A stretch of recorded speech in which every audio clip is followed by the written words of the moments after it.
이승기 회장님께서 과장으로서 토론회를 이어가도록 하겠습니다. 네, 오늘 자장을 맡은 고향상공회에서 회장 권정기입니다. 방금 이현정 시정연구원 부원장님과 김용덕 박사님의 발제 감사드립니다. 두 분의 발제를 듣고 저는 상당히 좀 충격을 느꼈습니다.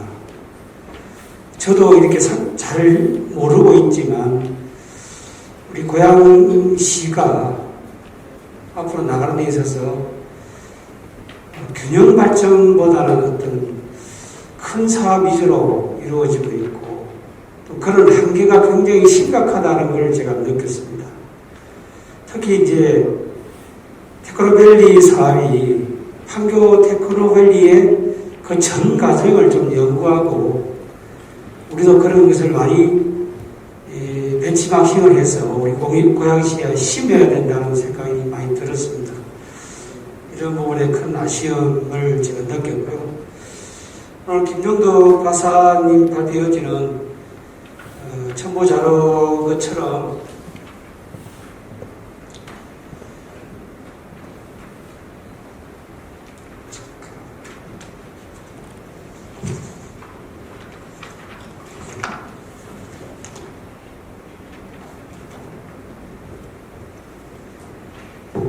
고향 특례시 과거와 미래, 누가 미래를 고민하는가 이런 말씀에서 고향 특례시가 되면서 많은 변화가 예상되는 시점에서 고향 특례시의 지역경제 변화는 있는지, 미래 경제는 어떻게 대비하고 있는지 생각해 본 시간이었습니다.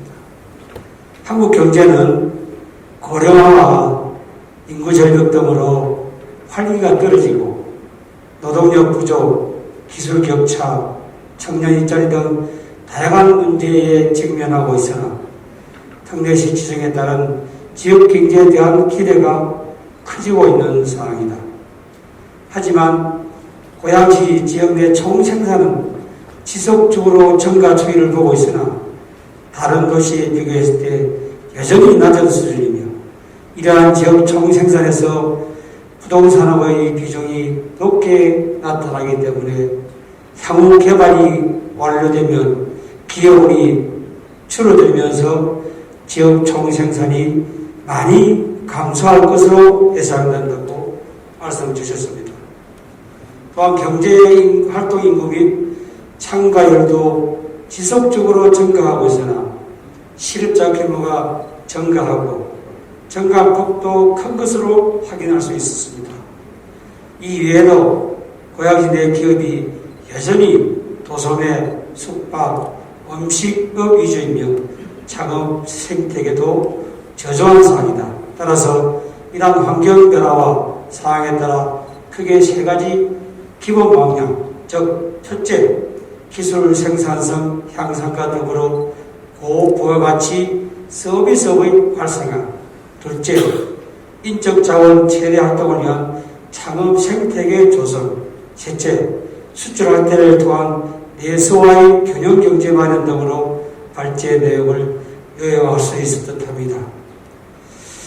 두 번째로 발표해 주신 이현정 박사님의 말씀은 고양시는 수도권 정비 계획법에 의해 과밀업체구역, 개발제한구역 및 군사시설 보호에 해당되는 3중의 규제를 갖고 있기에 공업지역 및 산단지의 금지, 공장 총량제 적용으로 공장 신설 불가 등 인구 집중 유발 시설인 신청설 제한, 대규모 개발 사업 시비를 거쳐서 국토교통부 장관과의 협의 또는 승인을 받아야 하는 지역입니다.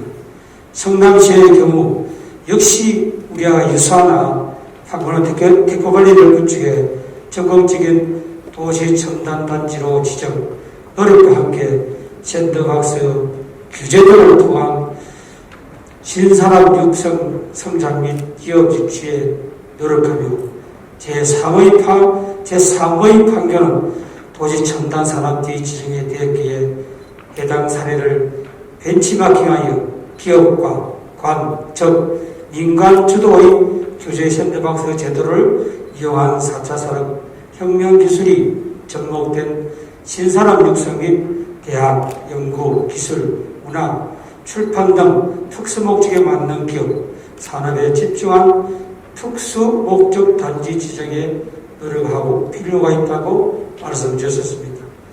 그럼에도 고양시는 제조 지식기반의 육성에 제약이 없기 때문에 제약이 없기에 현재 테크노밸리에 유치될 산업군과 방송영상밸리의 및 콘텐츠 산업, 바이오 미디어 산업, 지식산업 등을 중심으로 산업을 육성함으로써 협력 기업으로 제조산업의 유치와 기존 지역 기반 전통과의 협력적 상생관계 등을 구체하게 위한 노력이 필요하다고 말씀 주셨습니다. 아울러 비대면 환경에 따른 메타버스와 같은 실감 미디어 산업과 이에 수반되는 소재, 부품, 장비 등의 소프트웨어 산업, 관련 산업의 제조, 생산 분야의 고양시 유치가 필요하다. 이와 더불어 고양시의 전통적인 기업들이 이를 활용하여 향후 미래 30년을 진별할 수 있는 기반을 조성할 수 있도록 하는 지원이 적극적으로 필요하며 민간이 협력하여 상생 발전할 수 있는 방안을 모색하는 다각적 노력이 필요하다고 말씀 주셨습니다. 박수 한번 주십시오. 그는 우선 김은남 환경경제위원을 소개해드리고요. 이 마이크를 넘기도록 하겠습니다. 인사드리겠습니다. 안녕하십니까. 고양시 환경경제위원회 위원장 김남원입니다. 오늘 이런 뜻깊은 자리에 함께하게 됨을 원한 영광으로 생각합니다. 그리고 고양시 기업 하는 게 참 쉽지 않을 텐데 이렇게 또 열심히 활동해 주시고 경제활동해 주신 부분에 대해서 감사하게 생각하며 이 고양시가 또 고양시의회가 그런 부분들을 최대한 협조할 수 있는 그런 분위기가 많이 만들어져야 되는데 많이 부족합니다. 그런 걸 더 신경을 써서 잘 할 수 있도록 노력하겠습니다. 오늘 교육을 많은 시간이 의미 있는 시간이 되었던 것 같습니다. 우리 김용덕 연구위원님을 비롯한 또 이현적 원장님께서 우리 고양시 현 사정을 많은 생각을 하면서 저는 지금 현재 우리 고양시가 어떤 상황이 되어 있는지 현실적 좀 부분을 좀 짚어 좀 보도록 하겠습니다. 우리 고양시가 인천 테크노파크 그리고 성남산업진흥재단에서 하는 그런 실질적으로 기업 입주 시설들이 잘 되어 있는데 우리 고양시 같은 경우는 빈마루에 조금 있고 성사 지구에 조금 있고 또 브로맥스 타워 1, 브로맥스 타워 2 거기에 조금씩 지원을 하고 있는데 이것도 많이 부족한 거죠. 이런 부분에서 우리 시가 어느 방향으로 가야 되는지에 대한 생각을 또 하게 됩니다. 그리고 지금 우리 현재 우리 고양시에 지식산업센터가 엄청 들어서고 있습니다.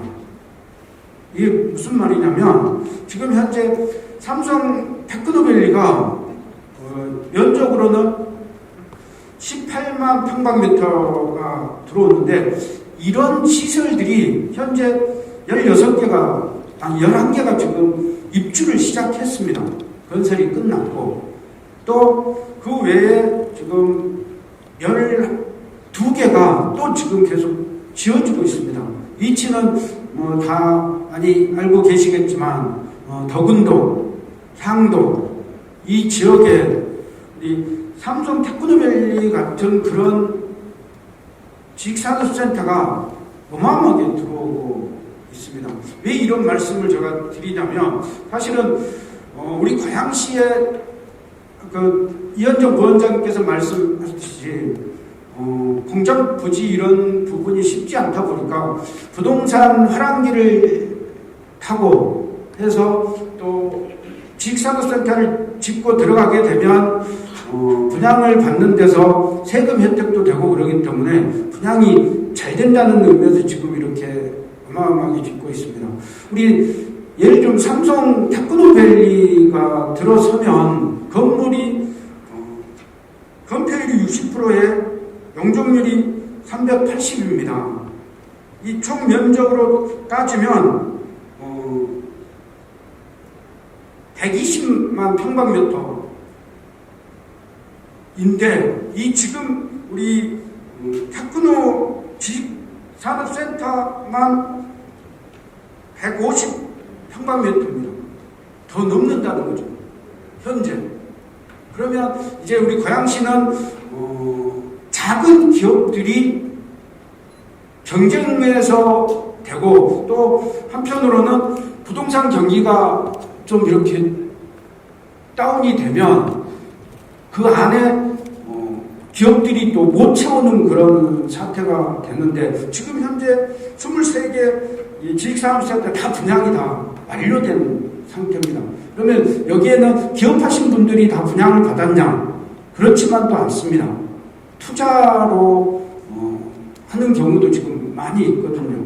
그래서 이런 준비들을 우리 시가 철저하게 해야 되는데 이걸 시에서는 허가를 내줄 수밖에 없습니다. 거기에 또 들어오면. 그래서 우리는 기업을 유치해서는 사실은 좋지만 이런 환경들을 우리가 또 만들어야 되고 기업할 수 있는 분위기가 우리 시에서 또 적극적으로 해야 되지 않을까라는 생각이 됩니다.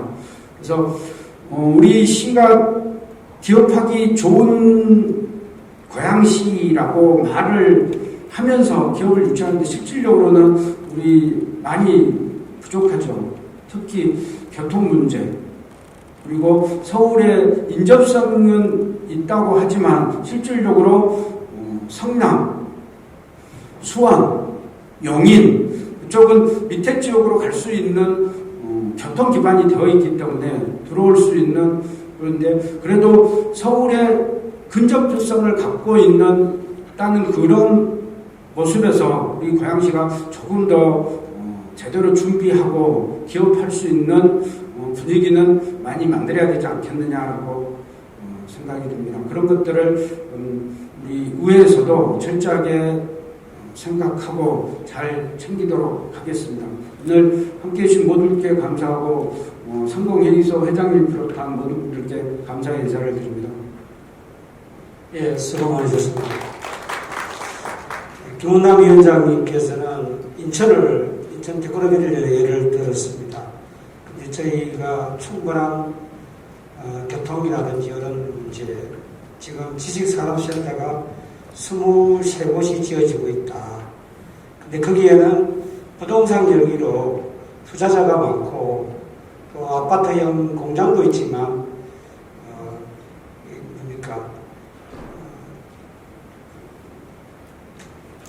주거용으로 들어오는 그런 것도 많기 때문에 실제 저희 기업인들이 느끼기에는 많이 부족한 느낌을 갖고 있습니다.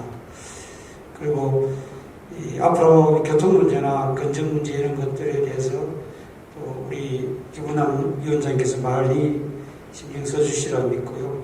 아까 말씀 주신 것대로 테크노밸리가 26만 평이지만 전체 영적으로 따졌을 때 120만 평 정도의 효과가 있다 이런 말씀을 주셨는데 저는 여기 테크노밸리의 뱅크 기업을 유치하는 데 있어서 아까 이현정 박사님께서 좀 한계가 있지 않나는 말씀을 주셨기 때문에 그 부분에 대해서 좀 우울한 느낌이 들기도 합니다.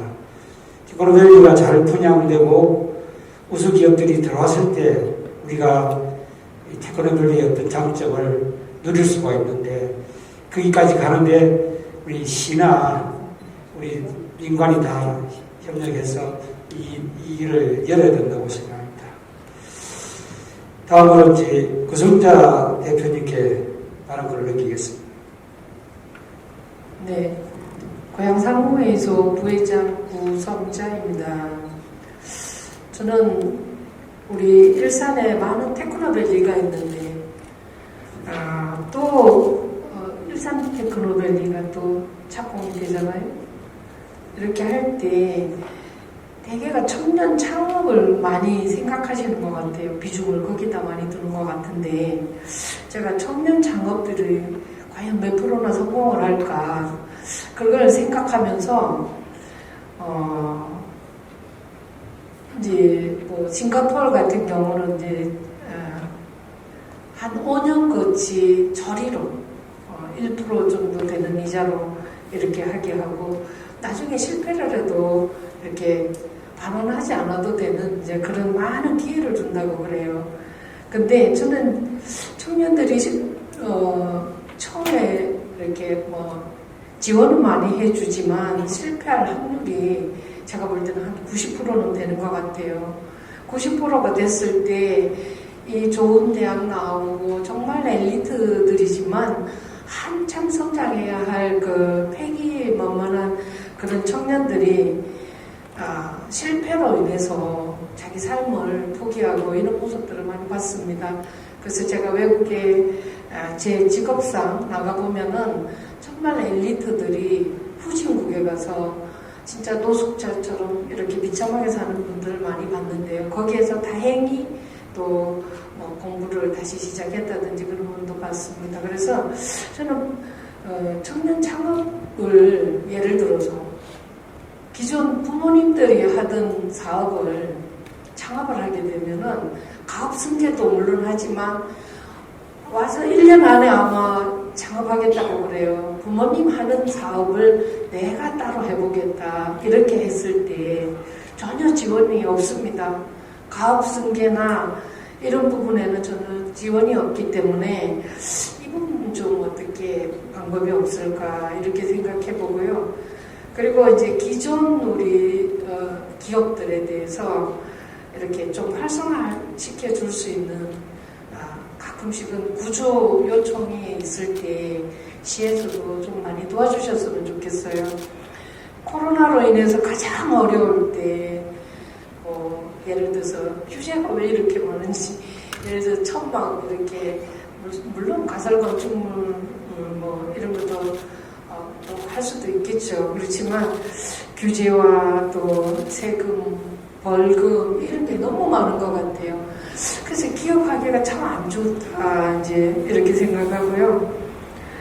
저희들은 코로나로 인해서 코로나 전부터 한 3년 동안 계속 마이너스였어요. 마이너스 10% 정도. 그래서 망할 때까지만 한번 해보자 이렇게 했는데 다행히 망해도 이제는 핑계 될 게 있더라고요. 코로나라는 핑계. 그래서 2년 동안 마이너스가 나지만 다시 일자리를 잃은 우리 직원들을 다시 불러서 지금 일을 하고 있는데 이럴 때 좀 대책을 좀 잘 세워주면 얼마나 좋을까 이런 생각을 많이 했습니다. 그리고 고양시에서 기업하는 저만 그런지 모르겠습니다. CEO들은 왜 자기 개발을 위해서 예를 들어서 어디 뭐 최고의 과정이나 교육을 받고 싶어서 가면은 다 돈을 내야 돼요. 우리가 뭐 예를 들어서 컴퓨터를 배우러 간다, 뭘 배우러 간다. 경단자들한테는 다 공짜인데 왜 CEO들은 다 돈을 내야 되는가? 이거에 대해서 제가 여자라서 그럴까요? 꼭 그것만은 아닌 것 같아요. 세금은 참 많이 내는 것 같아요. 무슨 세금이 아마 한 5년 사이에 한 30%는 더 늘어난 것 같아요. 세금, 이 아이템 자체가 늘어난 것 같습니다. 그래서 이 부분에 대해서 좀 아쉬움이 있고, 그 다음에 지금 자꾸 일자리 창출은 원하시는데, 노동시장은 너무 경직된 것 같아요. 아침에 출근해서부터 퇴근해서 집에 도착할 때까지 사업주가 다 책임을 져야 된다고 하는데, 저희 회사에는 3D 보정이라고나 할까요? 그래서 뭐 외국인 근로자나 시니어들이 많으신데 이분들이 최저임금은 꼭 적용이 돼야 되고 출근할 때 만약에 미끄러져서 넘어졌다, 빗길에 넘어졌다, 다리 금가고 이러면 다 산재해야 돼요. 예. 그리고 또 아르바이트 젊은 청년들을 쓰면 요즘은 연차를 일주일을 아르바이트 만약에 5일 했으면 연차 수당 줘야 되거든요. 이런 부분도 있고 하는데 굉장히 그 경직된 노동 시장에 노동법이 너무 사업주들이 사업하기에 힘든 그런 것 같아요. 그래서 이 부분에 대해서 우리 고양시만이라도 좀 조례를 잘 개정하셔서 우리 의원님들께서 좀 사업하기 좋은 고양시가 됐으면 좋겠습니다. 제가 고양시에서 한 3년 전에 우리 고양시가 기업하기 좋은 도시 경기도 31개 시군에서 몇이나 되는가 했더니 한 20위 했습니다. 20위 했을 때 1위 하는 화성시는 조례 개정을 60%까지 할 수 있는데요. 58%까지 조례를 개정해서 사업하는 기업가들을 도와주고 있었는데 우리 고양시는 18%였습니다. 즉 올해는 몇 프로나 개정을 해서 사업하기 좋은 환경을 만들어 주시는지 우리 의원님 한번 확인해 봐 주시면 좋겠습니다. 그래서 아무튼 오늘 이렇게 귀한 자리를 만들어 주신 고양상봉에서 우리 권영기 회장님께 감사를 드립니다. 예. 이상입니다. 자, 오늘은 그 토론이라서 발제하지 않게 질문을 좀 하는 방식으로 해주시면 좋겠습니다. 지금 그 구성자 대표님께서는 우리 중소기업이 느끼는 현장의 이야기입니다. 그 중에 하나를 제가 예를 들어서 의원님 계시기 때문에 남양주시 같은 경우에는 CEO 과정을 고양상구에서 위탁해서 교육을 시키고 있습니다.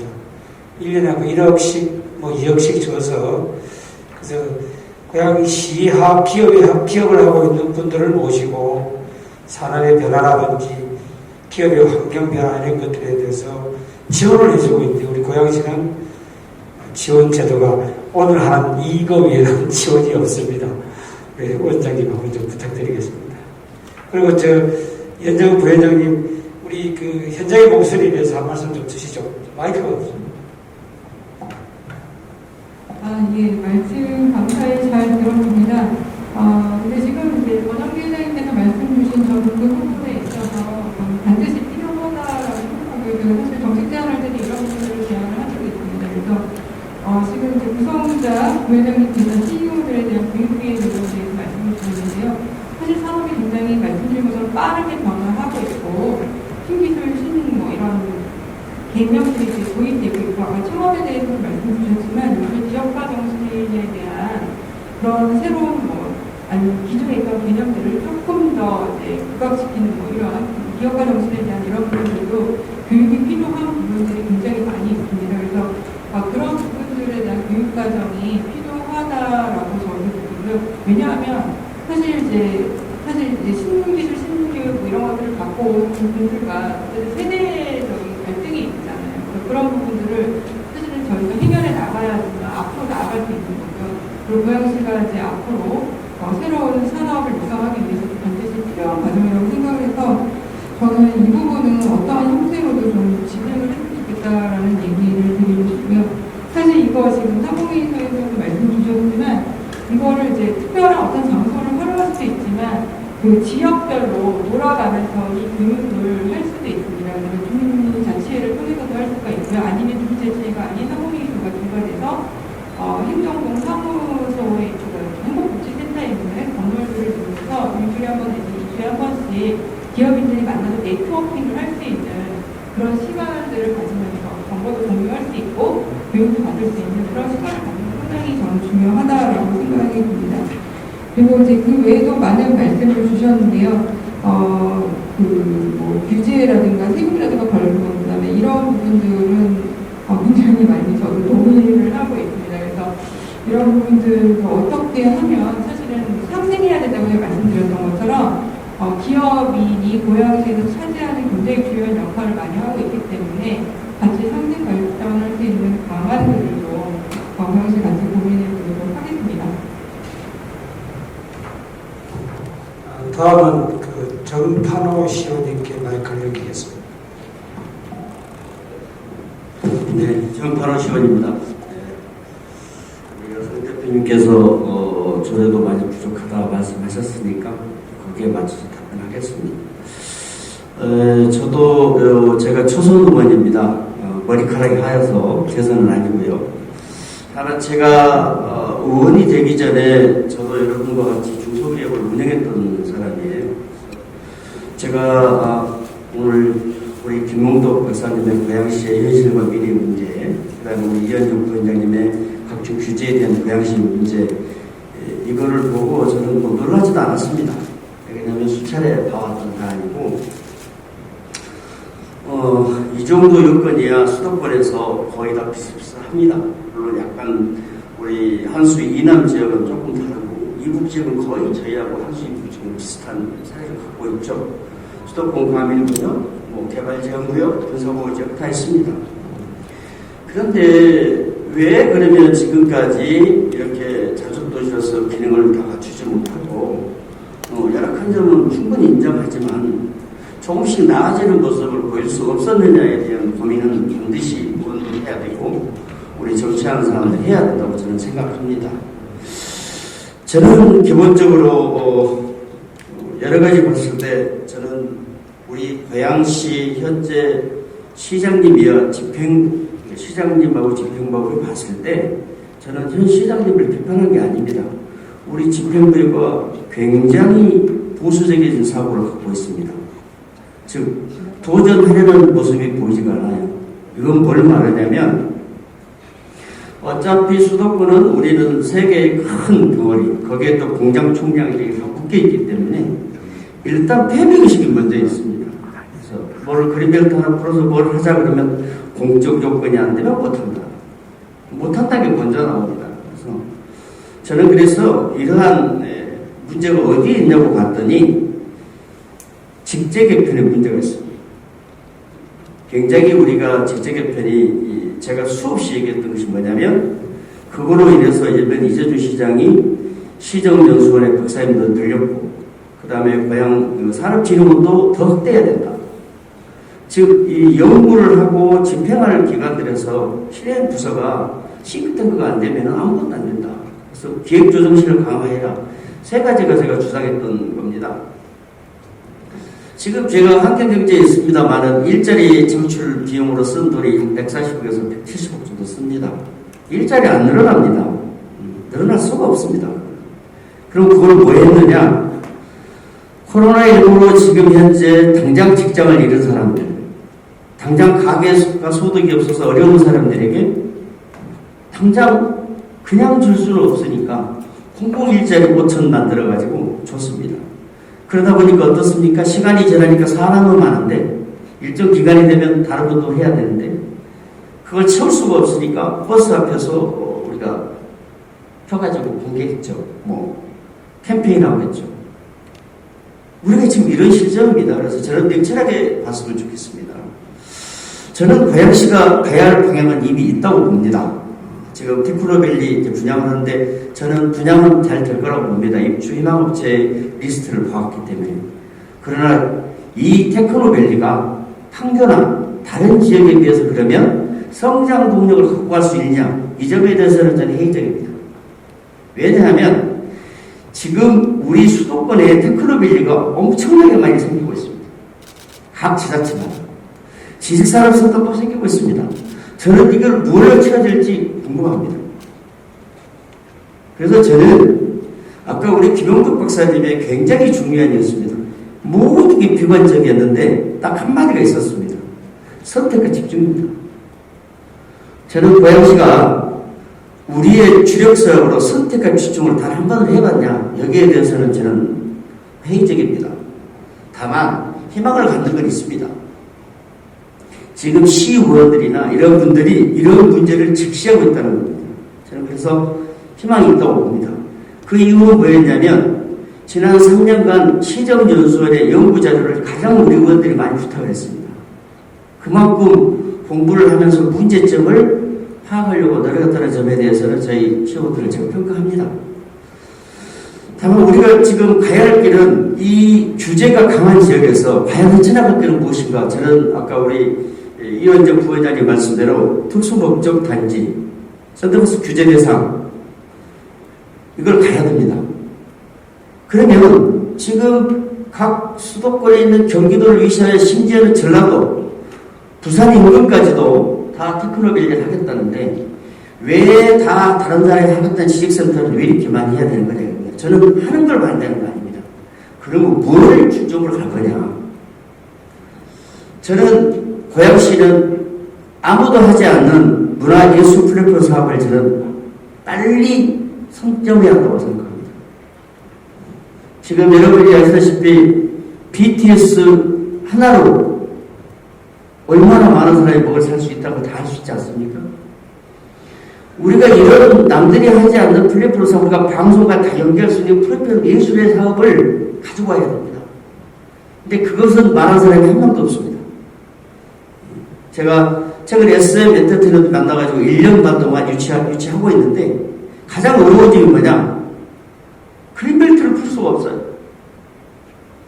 그분들이 요구하는 게 이겁니다. 저희들은 땅값이 싸다해서 들어올 수 없습니다. 우리가 원하는 것은 예술적 영광이 뛰어오르는 장소를 찾고 있습니다. 고양시가 경격인데 어느 지역이 적당합니다.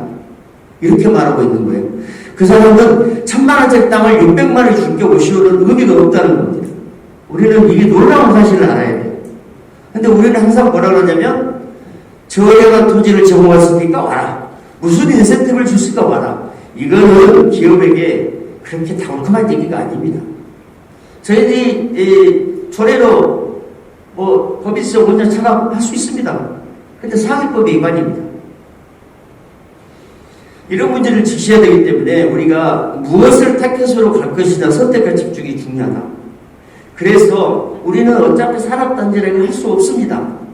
일반 산업단지도 할 수 없어요. 그렇다면 할 수 있는 일, 아까 우리 부회장은 할 수 있는 하나만이라도 전력을 가보자는 겁니다. 그렇다면 이를 어떻겠습니다. 누가 그럼 협조를 해야 거냐? 지역회의원, 저희 다 하겠죠. 도와주겠죠. 그런데 뭘 하냐면 선택과 규정이 안 되는 겁니다. AR, VR 제가 3년 내내 들었습니다. 3년 내내 유치학도 드렸는데 AR 전공자를 갖다가 공부하고 우리 지금 산업진흥에서 육성하고 빌려는 거 한 번도 못 봤습니다. 그런데 왜 유치합니까? 대한민국에 AI 전공자가 그렇게 많습니까? 생태계를 만들자고 기업을 유치하겠다는 겁니다. 저는 이런 점에 대해서 비판할 건 비판하자. 다만 이제 선택과 집중만 한다면 저는 충분하다. 지금도 늦지 않았고 이런 걸 좀 해줬으면 좋겠다는 생각을 하고 있습니다. 얘기가 길어지기 때문에 또 우리 심한 비판을 가했기 때문에 아까 우리 여성 대표님이 말씀한 걸 말씀드릴게요. 화성시와 고양시 비교 아주 좋습니다. 최근 수도권에서 가장 활성화된 데가 화성시입니다. 제가 개인적으로 화성시장도 잘 압니다만은 그런 이유는 최근 가장 경기도에서 예산이 많이 늘어나는 곳이 화성시입니다. 입주를 많이 하면서 어마어마한 혜택을 보고 있는 곳입니다. 예산이 많다 보니까 상대적으로 조례를 많이 만들어서 빨리빨리 할 수 있습니다. 저희는 또 상대적으로 예산이 부족해서 그런 면도 있고요. 우리 여기 다 일산에서 사신 분이나 고양시 사신 분은 신도시 경험 사신 분 다 20년 이상 넘었겠지만 저희는 일기 신도시에서 처음에 입주해가지고 여러분들 사사스 내고 하는 걸로 여태까지 유지하다가 이제 3기 신도시에 나온 데는 또 유지할 겁니다. 우리는 그 영롱하고 있는 도시였습니다. 덩치 큰 영롱한 도시인데요. 제가 말씀드리고 싶은 것은 그런 차이가 있었다. 다만 이건 좀 했으면 좋겠습니다. 상공에서 우리 여러분들이 기업하시는 분들이니까 저는 청년 창업에 아까 우리 여성 대표님 말에 굉장히 공감합니다. 아무리 쏟아부어도 실패할 확률은 매우 높습니다. 저는 그래서 청년 창업 지원에 대해서 할 거면은 우리 상공회에서의 많은 사업을 해봤던 경험자, 그 다음에 우리 교수님 이런 분들을 모셔서 하나의 심사위원을 만들어서 청년 창업들의 많은 사업들을 공개평가해가지고 집중 힘으로 도와줬으면 좋겠습니다. 그런 제도를 만든다면 저희 시의회에서도 본격적으로 할 생각이고요. 또 하나는 뭐냐면 여러분 상공회에서 지금 다 기업인들이니까 제가 감히 어느 업은 사양해야 될 업이다, 사양사업이다 이건 말할 수는 없습니다. 우리 기업인들이 저한테 수없이 와서 한 얘기가 뭐냐면 왜 우리 지역은 우리 지역의 제품을 우리가 쓰지 않느냐. 네, 저도 특례시가 돼서 좀 우리가 자치권이 강화돼서 각종 입찰권이나 이런 것들이 조금 경쟁적으로 여러분을 할 수 있는 그런 제도가 만들어졌으면 좋겠다. 그 점에 대해서 적극 노력하겠습니다. 예, 감사합니다. 박수 한번 주십시오. 혹시 정판호 의원님께서 저희 귀에 쏙 들어오는 것은 연구기간 확대, 그 다음에 시정연구원이나 사람연구원의 인원 확충, 또는 자리가 너무 비좁더라고요. 자리를 좀 키워줘서 이 110만에 가까운 도시에 그 연구원이나 사람진흥원에 가보면 너무 적어요. 그래서 내년에는 예산이 좀 충분히 반영되는지도 궁금하고요. 그 다음에 저희 여러 가지 의욕적으로 말씀을 많이 주셨는데요. 시간이 나는 대로 저희도 열심히 교류하도록 하겠습니다. 혹시 두 분께서 하실 말씀이 있는지요?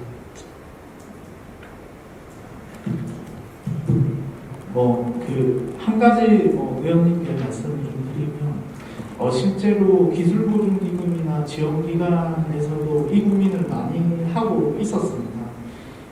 한 사람, 여러 사람한테 1억 주느냐, 아니면 진짜 잘하는 사람한테 10억을 주느냐.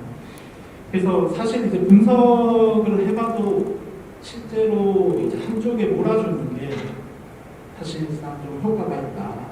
이렇게 이제 나왔고요. 그리고 이제 아까 위원장님께서 이제 말씀하신 산업단지 지식산업센터 이 분야 문제도 저희가 이미 이제 산업단지는 여전히 기업 성장의 플랫폼 역할을 하고 있는가라고 제가 한 3년 전에 이 보고서를 냈습니다. 중기부 장관한테 가고요.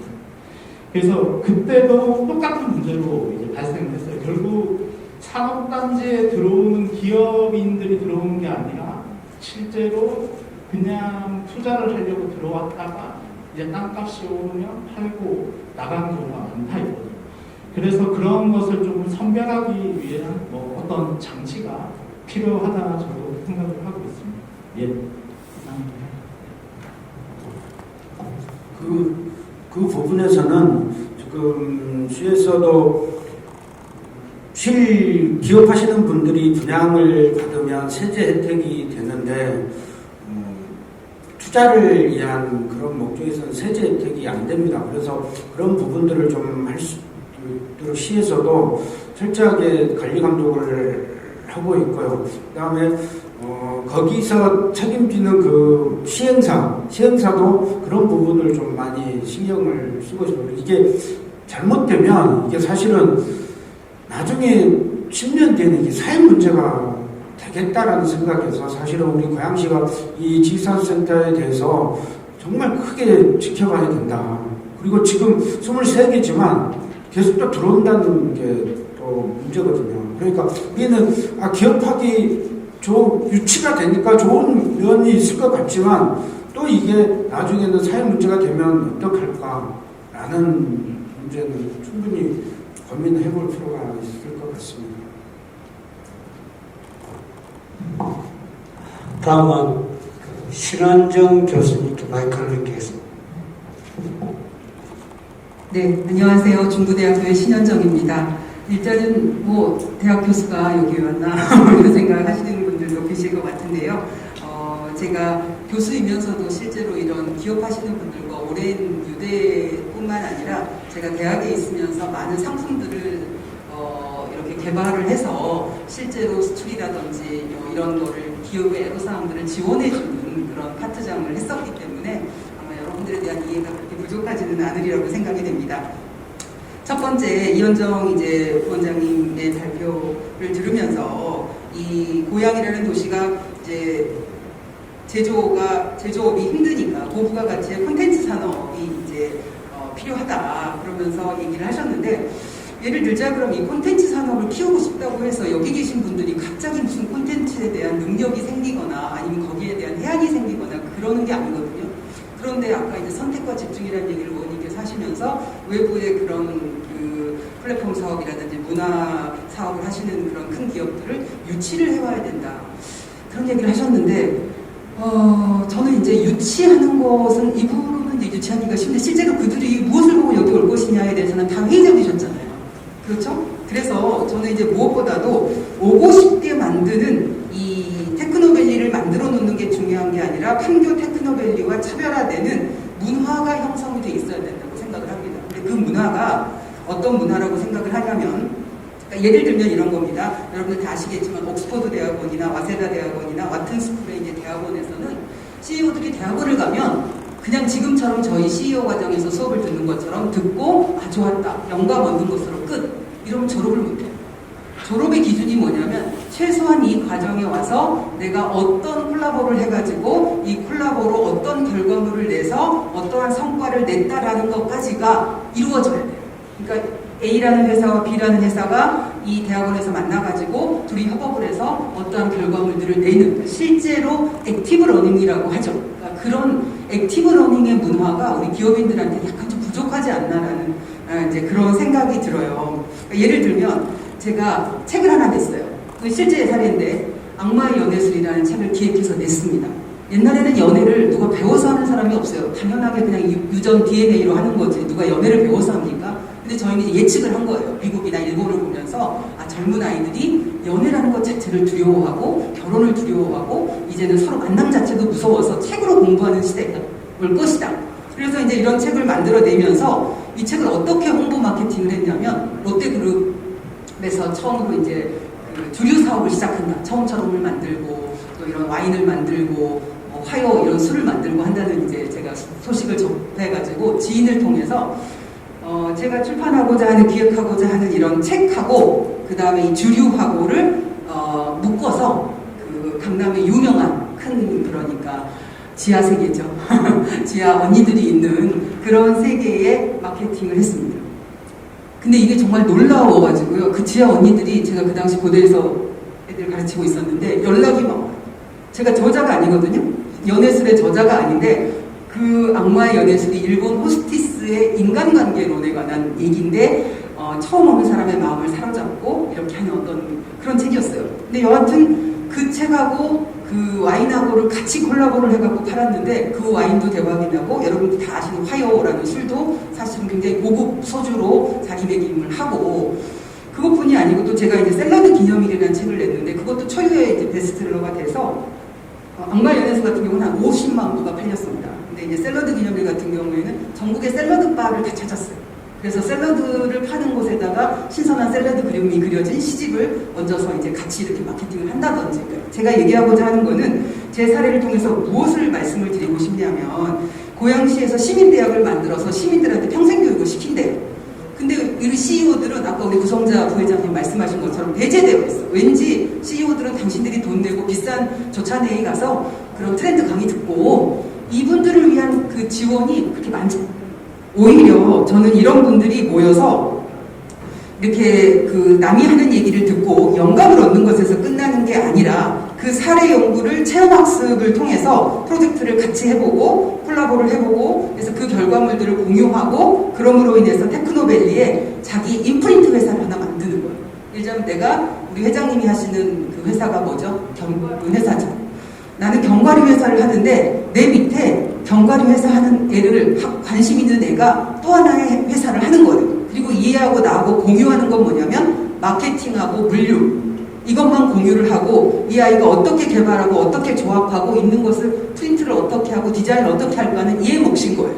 그래서 이 아이하고 나하고 나누는 그러니까 젊은 돈은 없지만 이 업에 관심이 있고 크고자 하는 청년 기업들이 인프린트 회사로 들어와서 워런 버핏의 말 아까 들으셨죠? 내가 자고 있는 동안에도 일하게 하라고.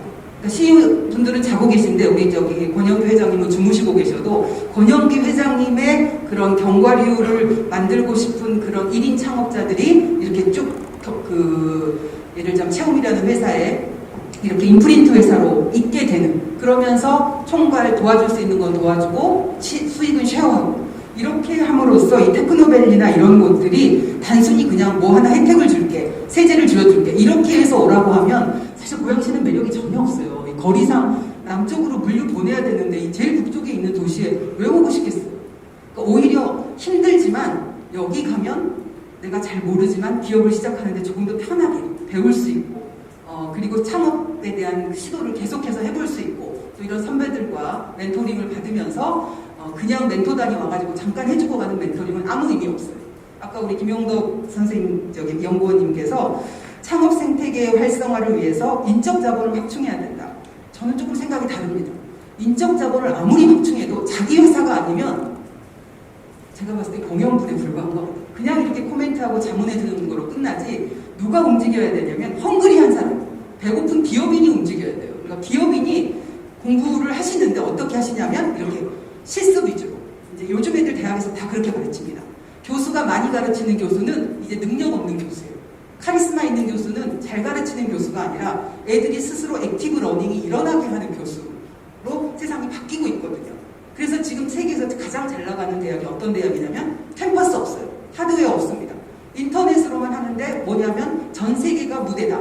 전 세계에서 아이들이 공부한 것을 공유하는 시간만 있을 뿐이에요. 온라인에서. 그런 미네르바 대학이 전 세계에서 가장 가고 싶은 대학이 되고 있잖아요. 그러니까 이제 저는 이제 대학 교수니까 이 CEO들의 지금까지의 교육 방식이 너무나 그 사례 위주로 그냥 듣고 나서 그래 영감 얻었다. 여기에서 끝나기보다는 이게 실천으로 옮겨갈 수 있는 액티브 러닝이 포함된 CEO 대학원 같은 것을 시에서 이렇게 좀 지원을 해서 그렇지 않습니까? 이게 액티브 러닝이 되려고 하면 이 CEO분들이 편하게 오실 수 있어야 되고 그런 문화를 만들어야 되고 또 그런 분들이 모여야 되니까 시민대학만 중요한 게 아니라 이런 CEO 경영대학원을 이제 고양시에서 혹은 상공회의소에서 주도를 하셔가지고 그런 거를 만들어서 같이 할 수 있으면 좋겠다라는 생각을 해봅니다. 사실 더 하고 싶은 얘기가 되게 많은데요. 시간이 별로 없죠? 네, 알겠습니다. 그럼 여기서 마치겠습니다. 감사합니다. 신은정 교수님의 문화 형성의 중요성을 말씀하셨고요. 이 중부대학이 지금 이제 고향 알리기, 고향 네트워크라는 그런 제목으로 학생들을 고양시 구석구석으로 보내서 봉사활동을 개발한 교육과정이 있습니다. 고양시 알리기 교육도 있고요. 또 학생들이 아이템을 개발해서 발표하는 그런 사업도 지난번에 제가 며칠 전에 다녀왔습니다. 우리 중부대학이 많은 활동을 하고 있고요. 특히 우리 신현정 교수께서는 이런 문화에 대한 본래 철학을 전공하셨는데 문화에 대한 그 개념이 굉장히 폭도 넓고요. 깊이가 있는 것 같아서 늘 들으면서 적응하고 있습니다. 그래서 또 이런 그 문화적인 말씀을 주셨는데 두분 박사님께서 연구원께서 한번 말씀을 좀 주시면 어떨까요?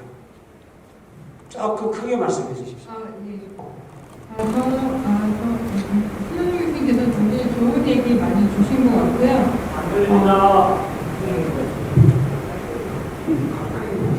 들리십니까? 네. 신현정 교수님께서 굉장히 좋은 말씀 많이 주신 것 같고, 사실은 이제 그게 사실은 저희가 고민이거든요. 저희가 콘텐츠 산업을 육성을 해야 되는데, 그러면 이 콘텐츠 산업과 나의 기업과는 무슨 관계가 있을까? 또 어떻게 활용해서 내가 이게 같이 융합산업이 돼서 나도 같이 경쟁해서 지속 가능한 기업으로 살아남을 수 있을까?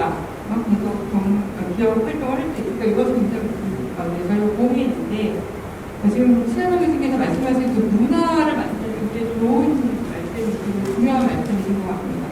사실 이제 4차 산업혁명 기준에서 주로 얘기하는 게 데이터라는 얘기를 많이 하거든요. 근데 거기 데이터 선진 기업들이 뭐라고 그러냐면 데이터가 중요한 게 아니고 데이터를 모으는 문화를 만드는 게 굉장히 중요한 부분이다라고 이 4차 산업혁명이라는 용어가 나왔을 때 시작된 말이에요. 그래서 중국이나 미국이나 이런 선진 기업들은, 선진 국가들은 전부 다 데이터를 모으는 문화를 만들기 위해서 노력했지 저희처럼 데이터 센터를 구축하고 뭐 플랫폼 건물을 구축하고 이런 걸 한 게 아니고 데이터를 모으고 문화를 만들거든요.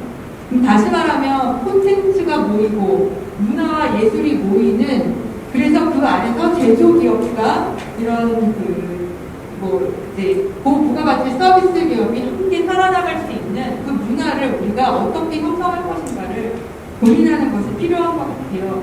그래서 저는 이제 정관호 의원님께서 말씀하셨던 부분 중에 그 문화예술 플랫폼, 저는 사실 꽃보다 아름다운 곳이 이거보다 예술이 뭐 꽃피는 고양시 이런 슬로건 사실 예전에 혼자 생각해 본 적이 있었거든요. 근데 이제 그 VR, AR 산업하고 이제 근데 앞으로의 문화와 예술은 디지털 콘텐츠를 기반으로 하기 때문에 이것들을 지금 말씀하신 것처럼 사실 VR, AR이 그 인력이라든가 산업 토양은 고양시에 많지 않습니다. 조사해봤지만 그럼에도 불구하고 저희가 이제 어쨌든 미래 산업을 육성시키기 위한 프로 중에 하나니까, 그래서 제가 이제 마지막에 말씀드렸던 것이 몰입형 미디어 아트 이렇게 말씀을 드렸어요. 그래서 그게 문화예술의 플랫폼인데 디지털 콘텐츠가 들어가가지고 상업성이 굉장히 강해서 관광 상품으로 활용되는 것이며, 거기 안에 들어가는 여러 가지 하드웨어 자원들이기 때문에 그것에 관련된 제조기업들이 거기 다 묶여서 공유를 할 수밖에 없는 것이고, 그 안에서 미디어 아트를 계속 창조하기 위해서는 소프트 콘텐츠가 계속해서 만들어져야 되는 거거든요. 그거는 이제 디지털 아트이기 때문에 우리가 그냥 갤러리 만들어 놓으면 그림 하나 딱 그려놓으면 계속 영속적으로 그걸 보는 게 아니라 지속적으로 계속 콘텐츠가 크리에이션 돼야 되는 거기 때문에 시장이 계속 창출이 됩니다. 그래서 그렇게 해서 관광객이 많이 모이게 되면 도소매업에 또 영향을 줄 것이고, 여러 가지 뭐 식료, 숙박업계에도 영향을 줄 것이고, 기타 등등등 여러 가지 사람들이 영향을 줄 수 있겠죠. 그래서 저희가 어떠한 문화를 저희의 구심점으로 잡고 그것으로 해서 파일을 늘려나갈 것인가를 고민하는 것이 상당히 필요할 것 같습니다. 저는 이제 그런 말씀, 그래서 저희가 이제 콘텐츠를 얘기하지만 문화예술 플랫폼과 접목시킬 수 있는 방법이 굉장히 많고, 지금 말씀하신 그 중요하가 합쳐지면서 고양시의 어떤 차별화된 그런 선택과 집중의 어떤 종목이 될 수 있지 않을까라는 생각을 했습니다. 네, 아예. 네, 부위원장님 말씀도 아마 거기에 문화예술 플랫폼에 대해서도 아마 연구 영역을 좀 해야 될 것 같다는 생각을 갖고 좀 진행하고 있는데요. 예, 저런 교수님 말씀도 굉장히 와요. 왜냐하면 우리가 어떤 그릇을 만들어 놓고 여기를 와라 하면 온다고 생각하는 사고는 저는 받아들일 수가 없어요. 제가 말하는 생태계가 돼야 되거든요. 거기에서 내가 살아남고 남한테 가지고 와서 내가 만들어내야 되는 거잖아요. 근데 SM 엔터테인먼트에서 좋은 제안을 한 게 뭐냐면은 스튜디오 5동을 치면 전 세계 여기에서 전부 스튜디오에서 촬영해서 나갑니다. 여기에 나갈 게 엄청나게 많습니다. 의복에서부터 우리 먹을 것까지 다 나와요. 이러한 문화들을 플랫폼을 만들어 놓으면 자연스럽게 예술 학교가 생기는데, 저희 대학 세우지 못합니다. 우리 고양시는요. 수도권 과밀 관리에 걸려 있으니까.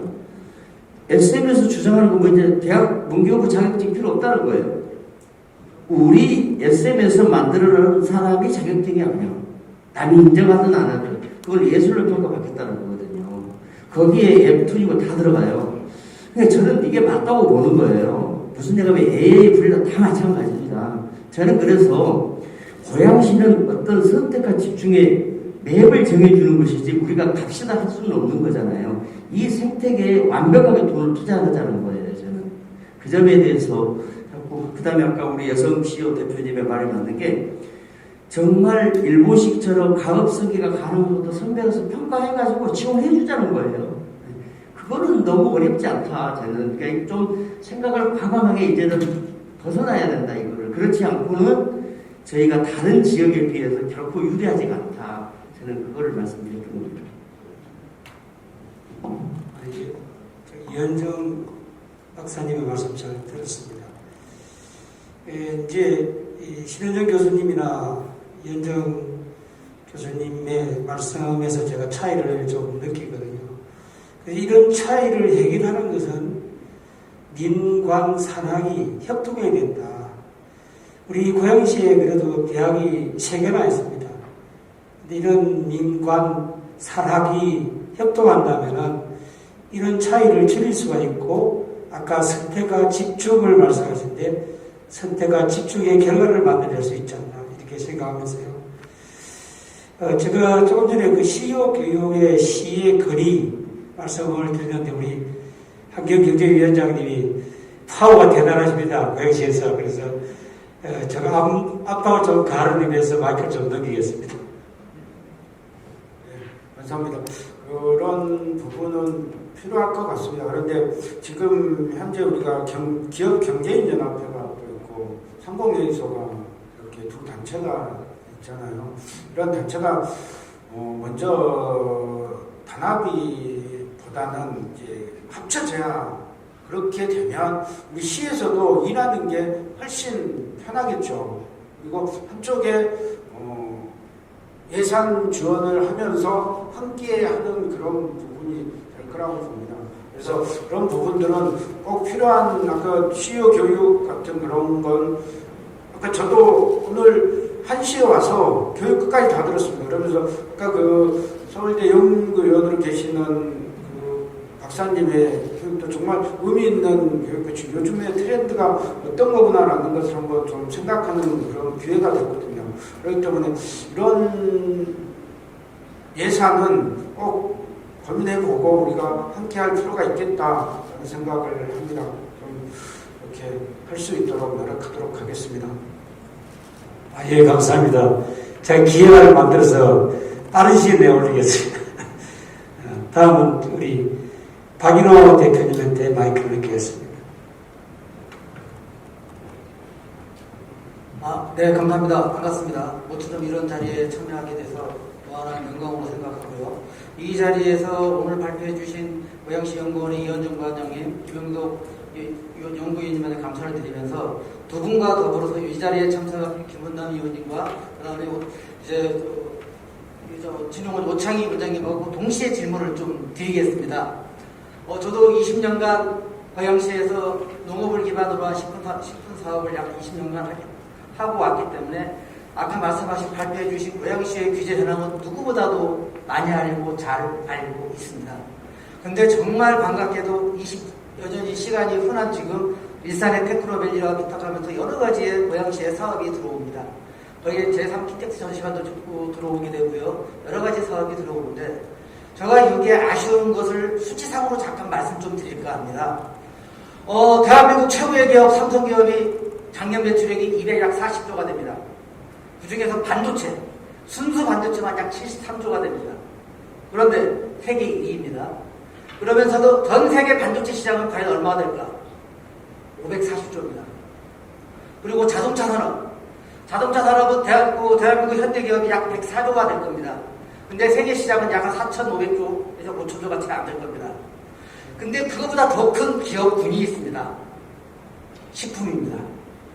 식품은 반도체의 약 15배입니다. 약 2020년 기준으로 9,400조가 될 겁니다. 그 중에 세계 1위 기업이 네슬레가 그 스위스에 있는 건 약 100조입니다. 그러면서 그 대한민국 약 50대 식품 기업이 합쳐도 100조가 안 됩니다. 그러면서 세계 시장에서 좀 싸우고 있습니다. 저도 조그만하게 미력 하나만 수출을 하고 있고요. 그런데 정말 테크노밸리의 아쉬운 점은 제가 거기에 입점해달라? 아닙니다. 여러 가지 미래산업 방향으로 해서 여러 가지의 모든 신산업이, 첨단 산업이 들어오고 있습니다. 거기에 식품산업연구소, R&D 연구소, 이거는 반드시 필요하다고 생각합니다. 이 가치는 무궁무진할 겁니다. 마지막까지 4차 산업이 튄다 그러지만 그거와 같이 가는 게 저는 먹거리 산업이라고 합니다. 그 먹거리 산업의 하나의 방법이 아닙니다. 이건 선택입니다. 집중을 해요. 그래서 여기에 많은 4차 산업이 접목이 됩니다.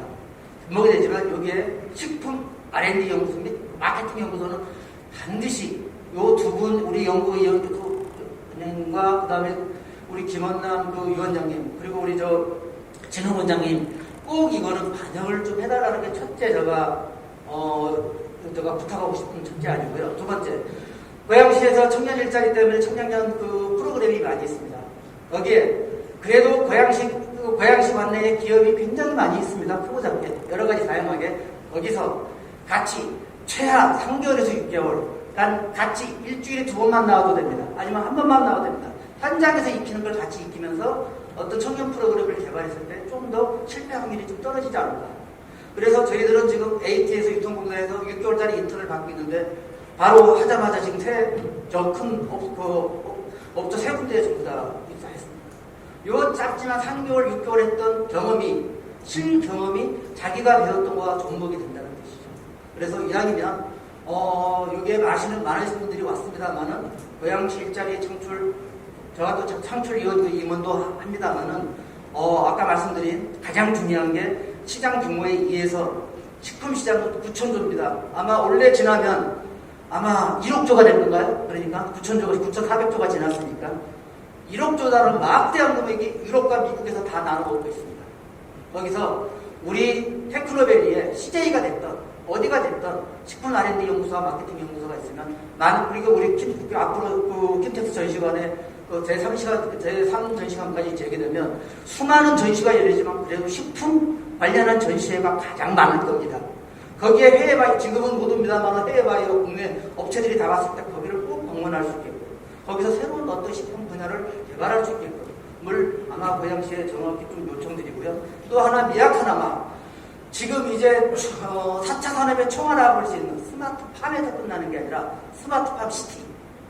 지금 프랑스의 모 지방에서는 아마 금년 3월에 완공이 됐을 겁니다.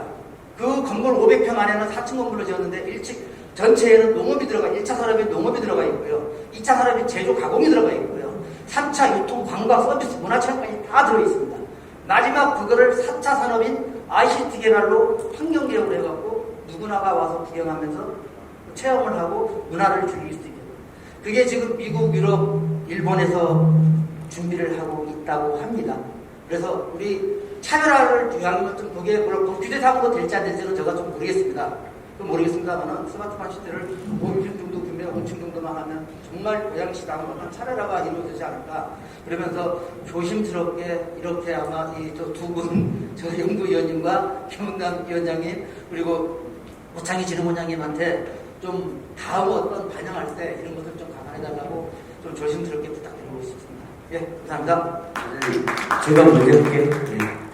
원래 김은남 위원장이 답변을 해야 되는데 제가 요즘 농업기술센터 해가지고 계속 한 1년간 밀접하게 다니면서 이번 예산에서도 지금과 같은 똑같은 질문을 했습니다. 기후환경 변화로 인해서 노지 재배로 이제는 승부가 나지는 않는다. 전라도에 있는 만평과 우리의 여기 있는 500평, 1000평하고 경쟁력을 가지려면은 생산력에서 봤을 때 식물공장, 스마트팜은 시대가 이미 우리가 늦는 감이 있다. 이미 제시하고 있고 농업기술센터에서 농민들 보조하고 이것저것 돈 나눠주면서 뒤치다거리 하는 사업은 이제 끝났다. 완전히 바꿔야 된다고 얘기했습니다. 조례도 한 3개 정도는 지금 만들어져 있습니다. 그런데 왜 조례를 공표를 못하냐면 조례가 되게 되면 예산이 쓰여져야 됩니다. 그러면 예산 확보가 돼야 되거든요. 그래서 그런 관계를 내년 예산에는 반드시 스마트팜 공장을 하나라도 지어보자. 그래서 제가 말한 선택과 집중이 뭐냐면은 이것저것 한다고 말만 하지 말고 단 하나라도 해보자는 거예요. 그래야 거기에 파급 효과가 생긴다는 겁니다. 우리 대표님하고는 오늘 이 자리를 이것만 가지고 다 할 수가 없으니까 우리 위원장님하고 저하고 나중에 회의에서 한번 같이 미팅해서 충분하게 받아들이고 저희들이 조례와 함께 같이 지금 말씀한 것 최대한 적극 공감하고 있고 받아들이겠습니다.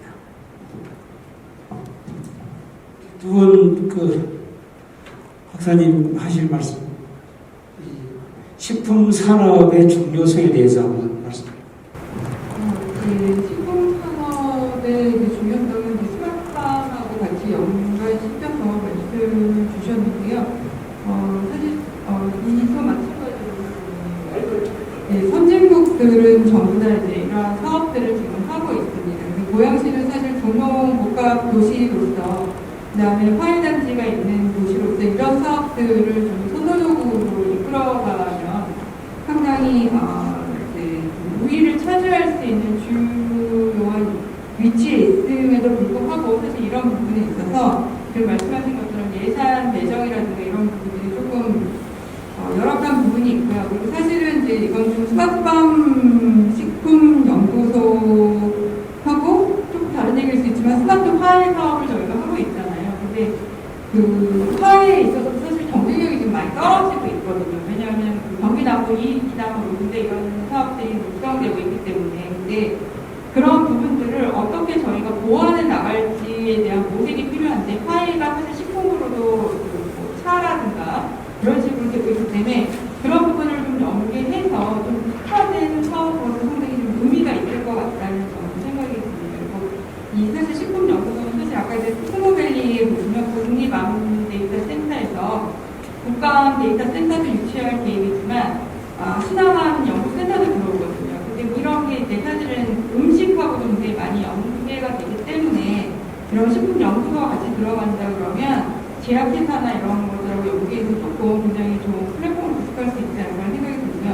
또 한 가지는 저는 이제 이게 굉장히 저는 개인적으로 마음에 와닿았는데요. 그 기업에 들어서 청년들이 체험할 수 있는 구조를 좀 만들었으면 좋겠다라고 말씀 주셨는데 제가 이제 청년들을 대상으로 해서 그다음에 특성화고를 대상으로 해서 일자리 미스매치에 대해서 연구를 한 적이 있어요. 근데 사실 청년들은 그러한 기업들을 너무 많이 찾고 있는데 사실 실질적으로 본인들이 가서 체험을 하거나 실습을 할 수 있는 기업이 매칭이 안 되는 거예요. 학교 선생님을 선택을 못 하시더라고요. 근데 학교 선생님 한 분이 그 많은 학생들을 다 찾아올 수도 없고 근데 실제로 기업은 그런 학생들을, 그런 청년들을 원하는지 그게 굉장히 저는 의구심이 있었는데 이런 말씀을 주셔서 굉장히 반가웠고 그 다음에 학생들이 아니더라도 졸업한 사람들이 요즘에는 다 경력직을 원하기 때문에 본인들이 트레이닝을 한 1, 2년만 할 수 있는 그런 기업들을 찾고 있었어요. 근데 매칭이 안 되는 거죠. 왜냐하면 취업 막바로 안 되기 때문에 요즘은 경력직을 선호하기 때문에 그래서 이런 부분들을 저는 그래서 제가 제안하는 거는 저는 이제 고양시에서 이런 기업 체험 지도를 만들었으면 좋겠다라고 제안을 한 적이 있어요. 그래서 단순히 이제 프린팅된 지도가 아니라 온라인 상으로 플랫폼 내지는 포털을 만들어서 시시각각으로 기업이 필요로 하는 체험 인력이라든가 그 다음에 거기에 지원하고 싶어하는 청년 인력들이 매칭이 자동으로 될 수 있도록 해서 필요한 인력과 그 다음에 기업들이 이렇게 구입 내지는 뭐 서로 체험활동이라든가 이런 것들이 실습활동이라든가 이런 것들이 잘 될 수 있었으면 좋겠다라는 개인적으로 연구 주제 중에 하나 그런 것들을 제안한 적이 있었는데 사실 구현이 되지는 않았거든요. 그래서 이 말씀이 저는 개인적으로 굉장히 와닿았습니다. 네, 감사합니다. 예, 감사합니다. 박인호 대표님의 무궁한 우리 식품 산업의 중요성을 말씀해 주셨고요. 제가 이 식품 산업에 대해서 시장님하고도 토론을 한번 한 적이 있고요. 우리 계시는 오창희 원장님하고도 말씀을 나눈 적이 있고, 시흥연구원에도 제가 말씀을 드렸어요. 한국식품연구원이라고 요즘 그 대장금 사건 옆에 백현동이라고 그 자리가 옛날 식품연구소 자리입니다. 농식품부 산하에. 그게 이제 전주로 이사를 갔습니다. 저의 경우는 이제 개발할 품목이 있으면은 거기로 갑니다. 가서 이제 제가 구상한 바를 설명을 드리고 이제 계약을 맺어서 용역 계약을 해서 개발을 해주고 특허를 받아주고 이런 곳이 있습니다. 그래서 고양시는 테크노밸리를 위해서 CJ 라이브가 들어왔을 때 한꺼번에 2, 3만 명이 몰릴 때 주변에 뭘 먹고 뭘 볼 건가 그런 차원에서 고양시의 특징 있는 음식들을 최고의 음식으로 메뉴라고 정착시키는 것이 중요하다. 그래서 식품연구원을 하나 만들면 어떻겠습니까? 제가 말씀을 드렸고 시장님 의견은 식품연구소가 있으니 분원을 하나 만들자. 이런 이야기도 나눈 적이 있습니다. 굉장히 첨단 산업 중에 첨단 산업이 식품이라고 생각합니다. 아까 그 전명 교수께서 말씀하신 것처럼 샐러드를 먹고 영양제를 한두 번 먹는다.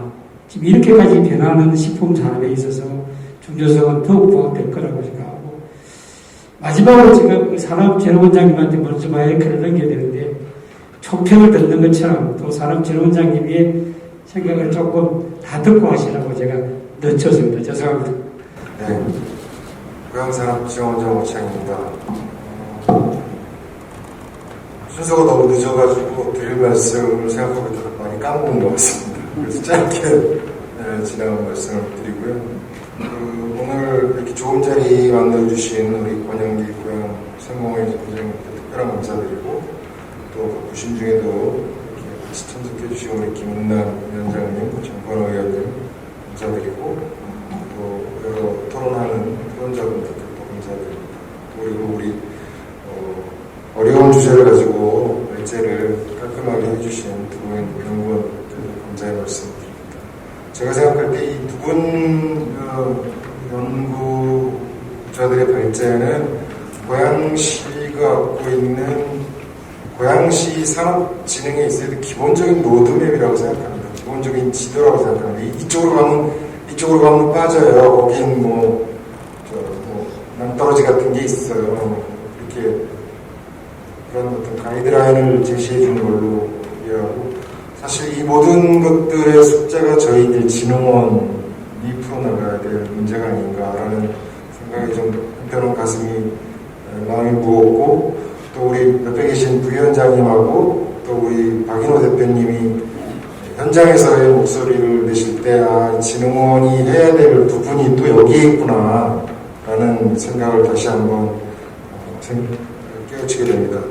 저희가 고양지식정보산업진흥원이라는 좀 약간 특화된 고양시가 취할 수밖에 없었던 전략산업 육성 미디어 콘텐츠 기반 ICT 기반의 지식정보 산업을 진흥하는 진흥원에서 저희가 8월 달에 이름을 좀 더 확장된 의미로 고양산업진흥원이라고 바꿨습니다. 그래서 두 가지 기능을 저희는 하는데, 하나는 전략산업 육성을 하는 기능이 하나 있고, 또 하나는 고양 관내의 기업 지원, 창업까지 포함해서 기업을 지원하는 여러 가지 프로그램들을 운영하는 것을 저희가 하고 있습니다. 근데 아까 우리 김은남 위원장님도 말씀하셨지만 예산과 공간의 제약으로 인해서 사실은 우리가 기업 지원, 기업 네트워킹 이런 쪽은 좀 여태까지 저희가 사업화시키지 못했습니다. 그래서 이 부분들은 또 한 번 숙제가 남아있는 것 같고, 현장의 목소리를 통해서 저희가 기업들이 진짜 필요로 하는 거, 그 다음에 오늘 쭉 발제부터 아침에 그 강연부터 발제까지 쭉 나온 것들을 관통하는 하나의 흐름이 있는데, 그게 뭐냐면 기술의 발달입니다. 이 기술 테크가 발달하면서 모든 것들을 다 바꿔놓고 있습니다.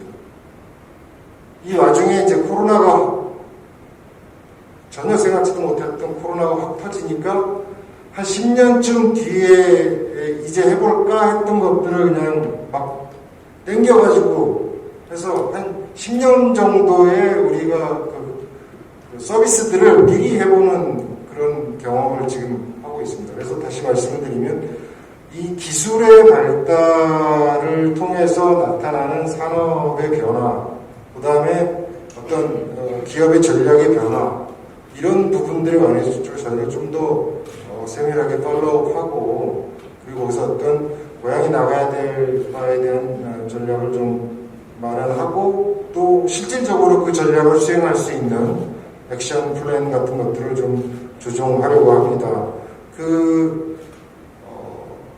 콘텐츠 산업이 이제 좀 많이 얘기가 되고 있는데, 실제 콘텐츠 산업이 올해 6월달에 발표된 자료로 보면 자동차 매출이 189조면 반도체가 129조고 콘텐츠가 126조입니다.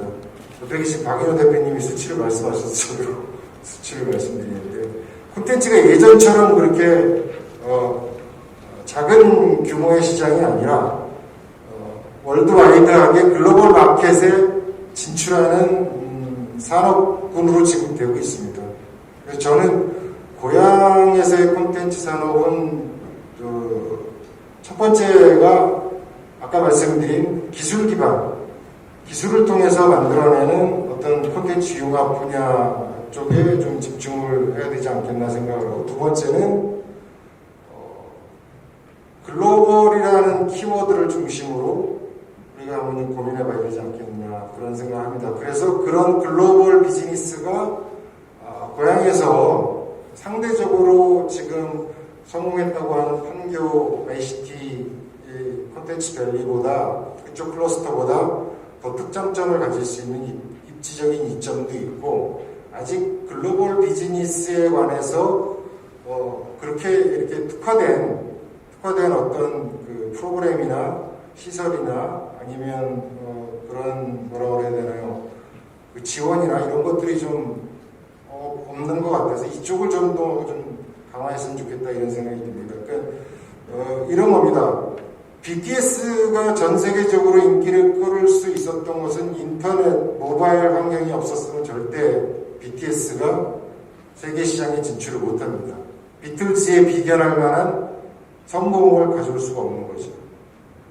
넷플릭스라는 글로벌 OTT 회사가 없었으면 오징어 게임이라는 그 미니 시리즈는 절대 지금과 같은 성공을 거둘 수 없습니다. 넷플릭스는 2억 1천만의 가입자에서 단지 100원씩만 한 가구당 100원씩만 얹으면 오징어 게임을 만든 200억을 조달할 수가 있습니다. 근데 우리나라는 그걸 못했죠. 이게 뭐냐면 제가 보기에는 아직까지는 글로벌 비즈니스에 우리가 약하다. 그런 생각이 듭니다. 그래서 콘텐츠 오징어 게임이나 기타 다른 얘기를 할 때 이런 얘기를 많이 합니다. 우리 옛날 말처럼 제주는 누가 부리고 돈은 왕사방이 다 가져가네. 아무튼 그런 것들에 대해서 저희가 좀 더 좀 세심한 전략들을 좀 마련하고 싶다라는 말씀을 드리고요. 그다음에 고향에서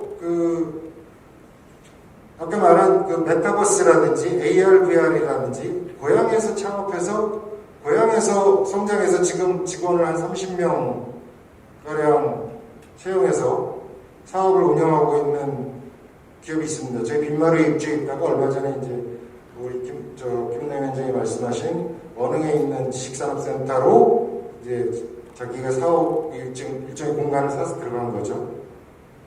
그런 글로브 포인트라고 하는 그런 어떤 스타트업의 출발에서 성공한 기업도 있고요.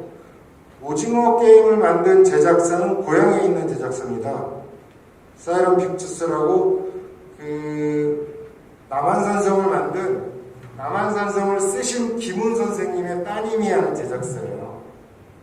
고향에 있습니다. 그리고 고향 파주에 거쳐서 웹툰 작가가 한 100여 명이 넘게 거주합니다. 단위 지역으로 봤을 때는 여기가 집적도가 제일 높습니다. 자연 발생적으로 생긴 거죠. 왜냐하면 서울이 가깝고, 그러니까 우리 입지 때문에 생긴 그런 어떤 자연 발생적인 장점들도 저는 있다라고 생각합니다. 그렇기 때문에 이런 것들을 다 종합해서 저희가 잘 전략을 짜나가면 고향도 충분히 해볼 만한 생산이 있다라고 생각을 합니다. 그리고 제가 이거를 어저께 토론을 준비하면서 자료를 찾아봤는데 이거만 마지막으로 말씀드리고 마치겠습니다. 이게 잘 안 보이시겠지만 일판교가 조성될 때의 사진입니다. 지금 장항하고 똑같습니다. 생긴 게 거의 아무것도 없습니다. 벌판에. 그게 딱 10년이 지나가지고 1300개 기업이 들어와 있는 테크노밸리로 성장했습니다. 물론 여러 가지 요소들이 있을 거라고 생각을 하지만 저는 여기 계신 많은 기업하시는 CEO분들이나 또 우리 고향상공회사 협회분들이나 그다음에 우리 CEO님들이나 저희 같은 공공섹터에 있는 사람들이나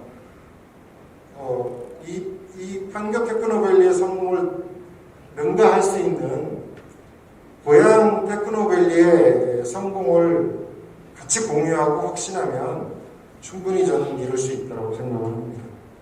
이상으로 마치겠습니다. 더 노력하겠습니다. 예, 감사합니다. 지식산업, 콘텐츠 산업, 기술혁신 등을 통해서 고양시가 발전하는 데 우리 산업진흥원의 역할이 클 거라고 기대합니다. 이제 시간 관계상 우리 두 분의 연구위원께서 총평을 1분씩만 좀 해주시기 바랍니다. 예, 오늘 이 자리에 불러주신 거에 대해서 다시 한번 감사의 말씀을 드리고요. 오늘 좋은 말씀들 많이 주셨고 이 부분들 저희가 또 앞으로 고양시 발전을 위해서 연구 주제로 저희가 또 연구하면서 고양시의 이제 기술 기반의 산업뿐만 아니라 전통적 기업과